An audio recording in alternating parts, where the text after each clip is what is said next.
across thousands of years, across different empires, across different prophets. A single warning echoes through time. A final conflict, a rising power, and a divine intervention that will change everything. This is the story of Gog and Magog. The prophecy is found in the Book of Ezekiel, chapters 38 and 39, written by a prophet living in exile over 2,500 years ago. Ezekiel was among the Jewish people taken from Jerusalem to Babylon during the Babylonian exile. Around 597 BCE, the Babylonian king Nebuchadnezzar II conquered Jerusalem. He deported many leaders, priests, and skilled people, including Ezekiel, to Babylon. Ezekiel lived by the Kibar River in exile, far from his homeland and the temple. In the symbolic and prophetic vision of Ezekiel, a mysterious leader emerges from the shadows of the north. His name is Gog. But Gog is not just a name. He is identified as a leader from a specific place, the land of Magog, the chief prince of Meshech and Tubal. A ruler commanding a vast coalition, Gog represents the chief enemy figure, drawn from distant nations, united with one purpose: to invade Israel. Magog is believed by many scholars to refer to regions far to the north of Israel. Ancient writings, including those from historians like Josephus, associate Magog with peoples who lived in areas around the Black Sea and beyond, territories that today may correspond to parts of modern-day Russia, Central Asia, or Eastern Europe. Meshech and Tubal, also mentioned, are often linked to ancient Anatolia in what is now modern Turkey. This detail has captured the attention of interpreters for centuries, because in biblical geography, the north often symbolized the source of great threats, powerful empires that descended upon Israel. Ezekiel lists nations that joined Gog's campaign: Persia, the ancient empire or region that corresponds largely to modern Iran; Kush, now usually linked to Sudan; sometimes Ethiopia, generally understood as sub-Saharan Africa, south of Egypt; Put, often identified with Libya, likely North Africa, west of Egypt; Gomer, now parts of Turkey, or ancient Sumerians, north of the Black Sea; Beth Togarmah, now possible, parts of Turkey or ancient Sumerians, north of the Black Sea; and Magog, now southern Russia, or regions north of the Black and Caspian Seas, highly debated, generally far north of Israel. A coalition stretching across continents, a convergence of forces unlike anything seen before. At the time of this invasion, Israel is described as a land restored, a people gathered from many nations, living in relative security. Then comes the turning point. Gog devises a plan. An invasion driven by ambition, driven by greed, desire for plunder, desiring control, and strategic dominance. Gog sees a land at peace, unguarded, prosperous, an easy target. But beneath his ambition, something unseen is at work.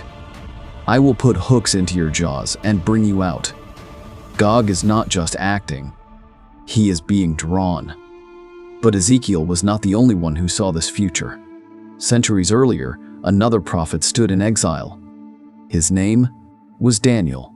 Before the vision of Gog, before the final rebellion, there was a dream given in the night to another prophet in exile.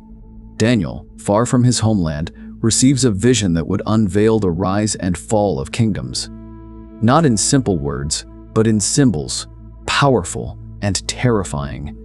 Daniel 7 verse 2. Daniel said, "In my vision at night I looked, and there before me were the four winds of heaven churning up the great sea, its waters stirred by the winds of heaven." The sea, restless, chaotic, a symbol of nations in turmoil.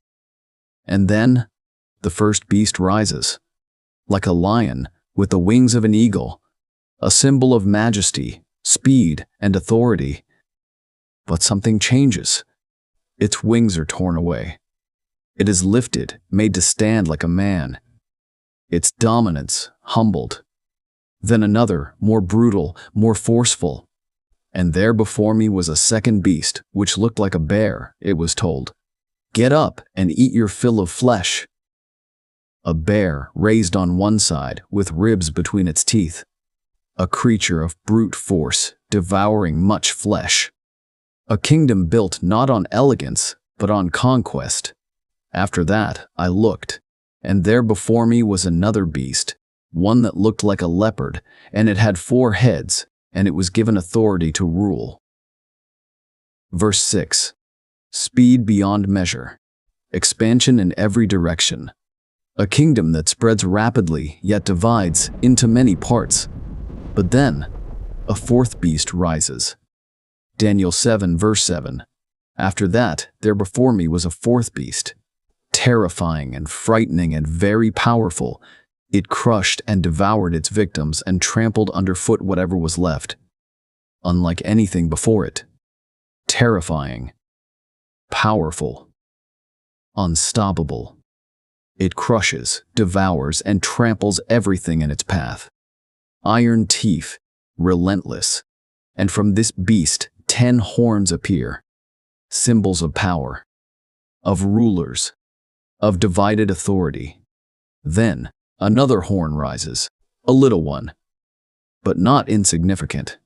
It has eyes, like a man, and a mouth, speaking great things. Words of arrogance, defiance, blasphemy. This ruler exalts himself, challenges heaven, and moves against the people of God. But then, the vision changes. Thrones are set, and the Ancient of Days takes his seat. His clothing, white as snow, his throne, flames of fire. The court is seated, the books are opened, judgment begins. The beast is slain, its power destroyed, its dominion ends.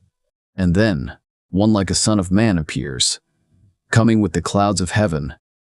He is given authority, glory, and an everlasting kingdom. A kingdom that will never be destroyed. A dominion that will never pass away. Daniel's dream was not just about ancient empires. It was a glimpse of the final pattern. Kingdoms rising, power corrupting, leaders exalting themselves. And in that pattern, we see echoes. Echoes of Gog, echoes of rebellion, echoes of a final confrontation, because every empire, every ruler, every nation that rises against God will face the same ending. From the north, with overwhelming force, driven by conquest. Could this be the same shadow that Ezekiel called Gog? Different visions, different symbols, but one unfolding pattern. Power rising against God. In Ezekiel's vision, the invasion begins. A vast army descends like a storm, but the battle never truly begins. The earth shakes, confusion spreads, allies turn against one another, fire falls from heaven, and in a moment, the unstoppable force collapses, not by human strength, but by divine power. Yet the story does not end there. In the final pages of Scripture, the Book of Revelation, the names appear again. After 1,000 years of peace, evil rises once more. Deception spreads across the nations, and once again, the world gathers for war. They are called Gog and Magog, not just one leader now, but a symbol of all nations in rebellion. The number is beyond counting. The outcome seems inevitable. But once again, there is no battle.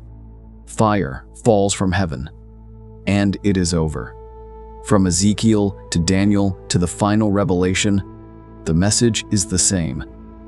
Human power will rise, nations will unite, leaders will seek control, but every rebellion, every force that stands against God will fall. This is not just a prophecy of war, it is a revelation of sovereignty. And so I will show my greatness and my holiness, and I will make myself known in the sight of many nations. Then they will know that I am the Lord. Ezekiel 38 verse 23. The question is not when Gog will rise, but whether we recognize the hand that brings him down. If this cinematic journey deepened your understanding of prophecy, subscribe for more powerful explorations of Scripture and history, and share your thoughts below. Do you think these visions are connected or still unfolding?